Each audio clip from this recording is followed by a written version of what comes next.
Jérete, hoy es 13 de junio de 2026. Continuemos con este capítulo de los escépticos y su relación con el lenguaje. En el video anterior, el cual los convido a atender si el tema les parece lo suficientemente profundo, en el video anterior pues se decía que, según logramos comprender, para los escépticos el lenguaje resulta una mera herramienta, un mero servidor, diáconos,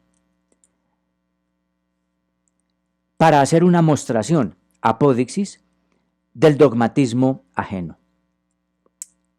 Hoy abordaremos otro tema relacionado, también estribados en el libro 9 del libro de Diógenes Laercio, Vidas, Obras y Sentencias de los filósofos más ilustres, específicamente de una frase que se halla en el apartado 77, que dice,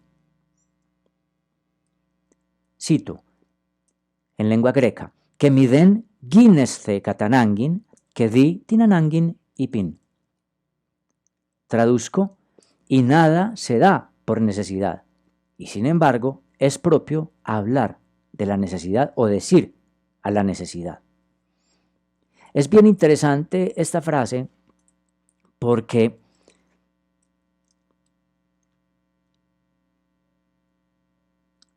en primer lugar, creo que aquí se está diciendo que para nosotros el lenguaje es imposible prescindir del lenguaje. Aunque las cosas no estén allá en la natura o no estén por fuera, tal como nosotros las nombramos, es una necesidad para nosotros poner las palabras. Es decir, en este caso, la frase dice, nada se da por necesidad y sin embargo es propio que nosotros hablemos de la necesidad.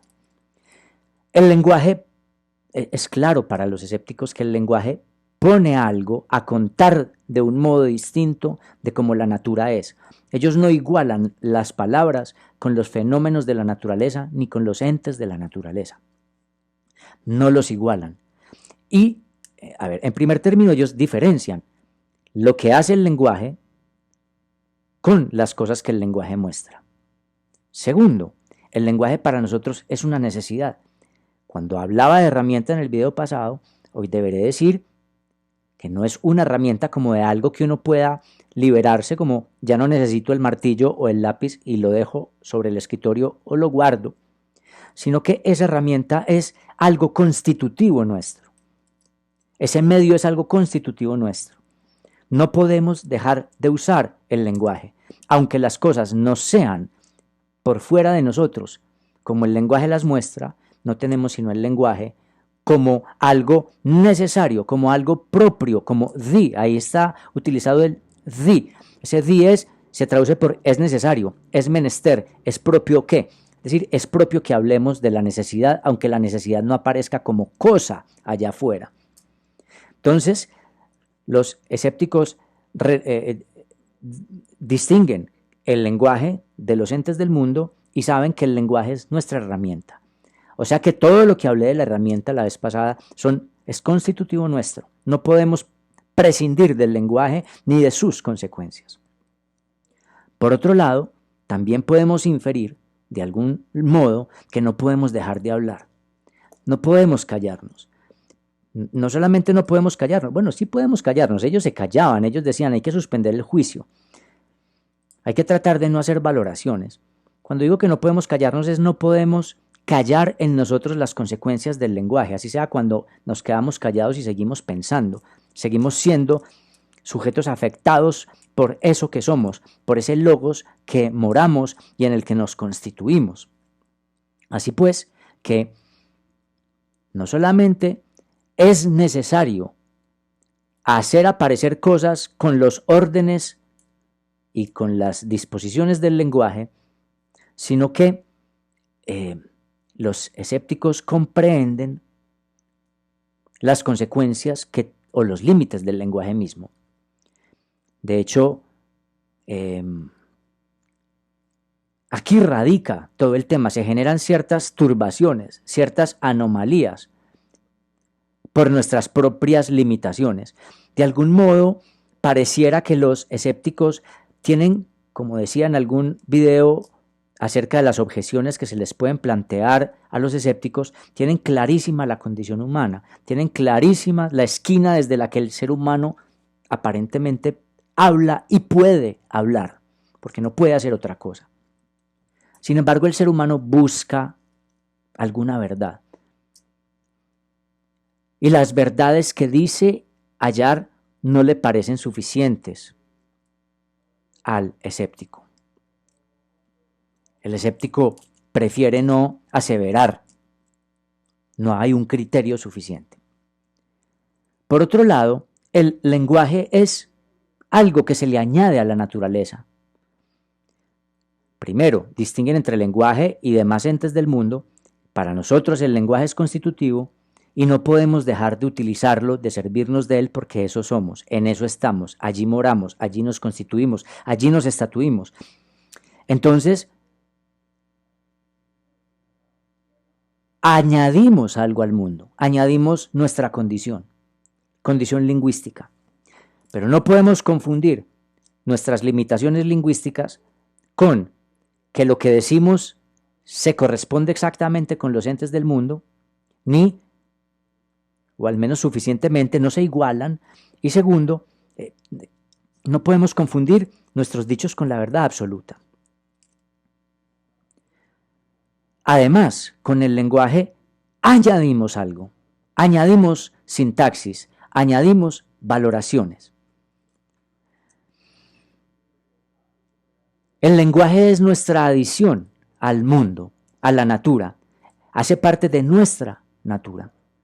Sin embargo, los escépticos toman una posición ante nuestra natura, posición que queda revelada en el pasaje 76, cuando se dice: «Κατά φύση και τίμων εντοπίθωνη, το μηδέν ορίζειν, αλλά απροσθετήν». ¿Cuál es la posición que toman ellos? Entonces, y según dice Timón en su libro El Pitón o El Pitón, no definir o nada definir, ni tampoco añadir. O sea, los escépticos no solo no definen, sino que también no añaden. ¿Qué es lo que se añade? ¿Qué es lo que se añade? Primero, se añade el lenguaje para dar cuenta del mundo, pero el lenguaje no es el mundo. El lenguaje tiene consecuencias de verdad y de convencimiento, pero esa verdad y ese convencimiento no se corresponden con el mundo, no hay lo que se llamaría una adecuación.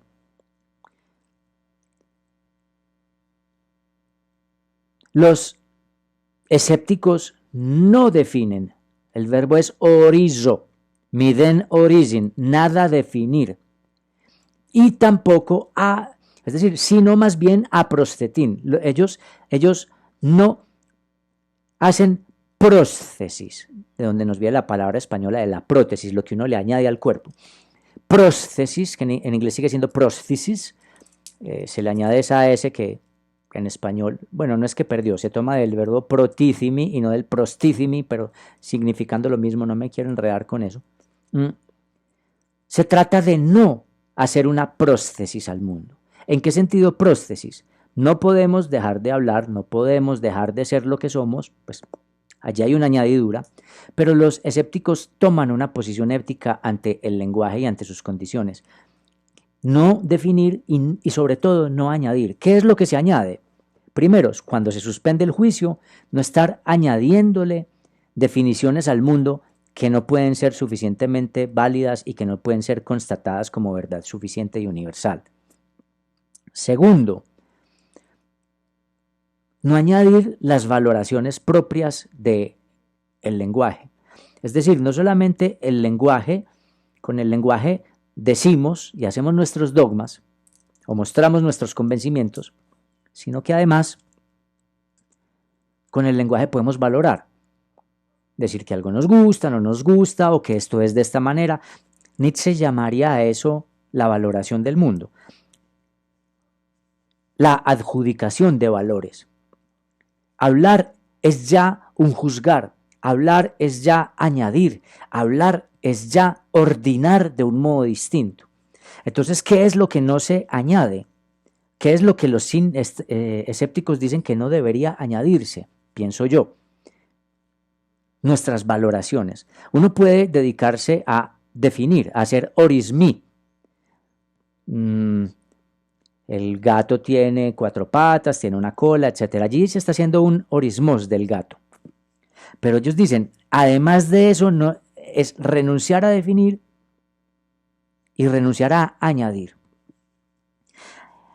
Ese aproscetín, ese verbo aproscetín, que es no añadir, o sí, no añadir,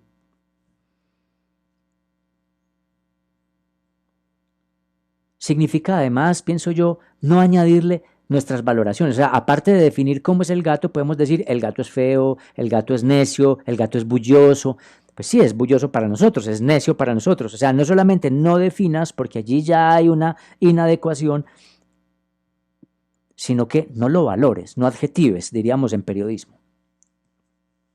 Pero hay otra cosa que el lenguaje añade, y yo creo que, aunque eso no está dicho en el texto, se puede poner en consideración. El lenguaje añade el ser de algo y la verdad de algo. Por consecuencia, no significa. Entonces, lo que los escépticos ponen en duda es: no añada el ser de algo y la verdad de algo. Podemos poner entre paréntesis o entre comillas, si usted no está seguro de que haya allí una suficiencia y una verdad, etc.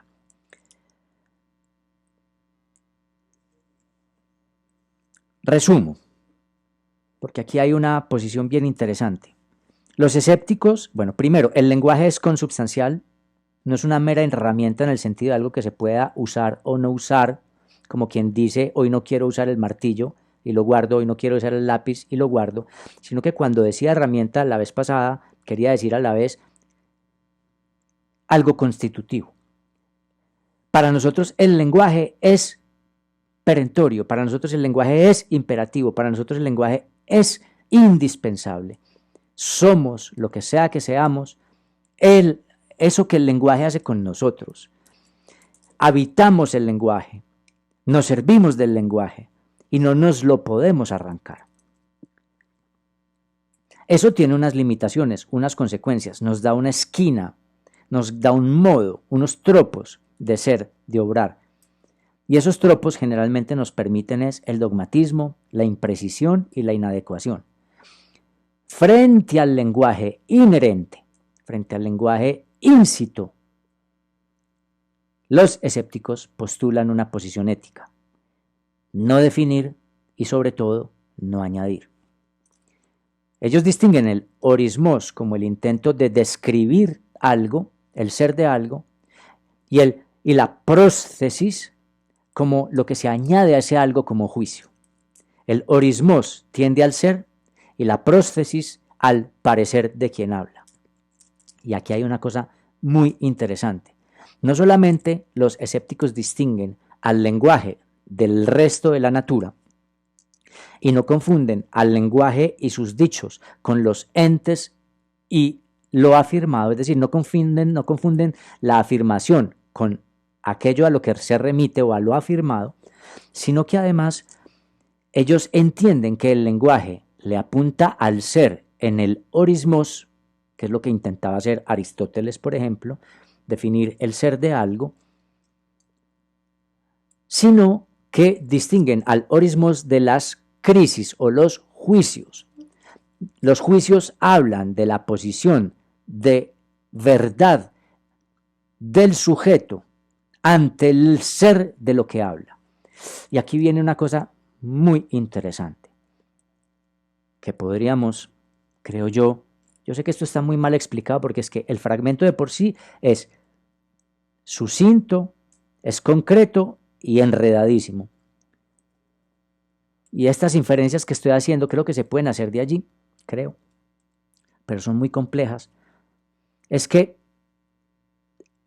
en el dogma o en los dichos, en los acertos, en las aserciones, pueden distinguirse dos cosas.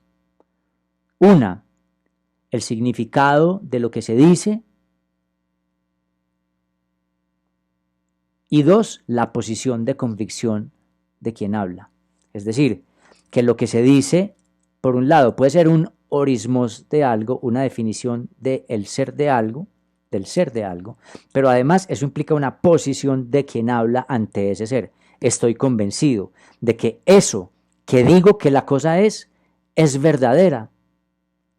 Y además, me parece que mis juicios acerca de eso hacen parte del ser de lo que hablo. Insisto, esto me parece complejo, pero intento decirlo del mejor modo posible. No solamente con el lenguaje definimos, sino que con el lenguaje juzgamos. Los juicios y el ser que definimos no son objetivos, sino que tienen que ver con las posiciones y determinaciones de lo que somos y del modo en el que estamos. Así que incluso el orismos, lo que decimos, hace parte de la determinación de quien habla, por lo que añade, por no poder más que obedecer las leyes de la lengua que habla, de la cultura, de su historia, pero además de su posición particular, de sus tropos, de sus perspectivas, ante eso que dice. Entonces yo creo que cuando los escépticos señalan, hacen apodixis del convencimiento del otro, lo hacen en 2 vías. Lo hacen a veces atendiendo a las consecuencias lógicas de los dichos, de los orismi, y a las consecuencias de infatuación que tienen las crisis o las definiciones en aquel que habla. Así pues que esto es importantísimo. Los escépticos en el lenguaje distinguen las consecuencias lógicas de lo dicho, que por ejemplo ellos se pueden cargar la hermenéutica, que allí es cuando ellos dicen, bueno, estas cosas se deducen lógicamente de lo que usted dice. Le pongo otras tesis, le pongo una antítesis para que se dé cuenta de que la suya también es ficción. Eso sería el ataque lógico a los orismi del ser y la verdad de las cosas que se afirman. Y por otro lado, señalan también las crisis, o sea, las posiciones, las valoraciones de quien habla ante lo que dice y ante lo que está convencido. Son 2 cosas que se dan juntas, pero que los escépticos separan. Se puede hablar, entonces, de las definiciones del ser y la verdad de los acertos y de las posiciones de quien habla. Los escépticos atacarán, haciendo demostración, las 2 cosas. Atacarán la lógica de la semántica, las consecuencias semánticas, y señalarán las convicciones de verdad del sujeto que habla y de su posición. Esa división realmente será simultánea en quien habla. Quien habla define el ser de las cosas, hace aparecer un ser, hace aparecer entonces una verdad y se convence de eso, pues usualmente, aunque el sujeto puede estar mintiendo por motivos de conveniencia, por motivos contextuales, podría estar mintiendo, pero por ahora no nos ocupemos de cómo podrían ver los escépticos a quien miente, no lo sé, no se refieren a eso. Asumen que quien habla, o al menos toman el caso de cuando se habla, se hacen definiciones del ser y la verdad de algo. Y no solamente eso, sino que quien habla suele estar convencido de ese ser que afirma, de esa verdad que ese ser que ha presentado, como en la ontología del lenguaje, es verdadero porque se lo ha presentado y se lo ha comprendido, y además está convencido y toma una posición y hace unos juicios. Los ataques de los escépticos le apuntan a esas cosas, a las consecuencias semánticas, a las consecuencias de aparición del ser, a la consecuencia de la aparición de la verdad que da el lenguaje, a la ontología del lenguaje, y a la posición de convencimiento y de juicio y de valoración de quien habla ante lo dicho. No estoy diciendo que hayan llegado ya a la al conocimiento de la división subjetiva, pero sí se dan cuenta de que está lo dicho y la posición ante lo dicho, el ser que presentan los dichos y la verdad como consecuencia lógica del lenguaje que hacen aparecer esos dichos. Bueno, hasta aquí este video de la relación del lenguaje con los escépticos o de los escépticos con el lenguaje. Muchas gracias por haber atendido este video. Hasta una próxima, si es que hay una próxima, Jérete y allá.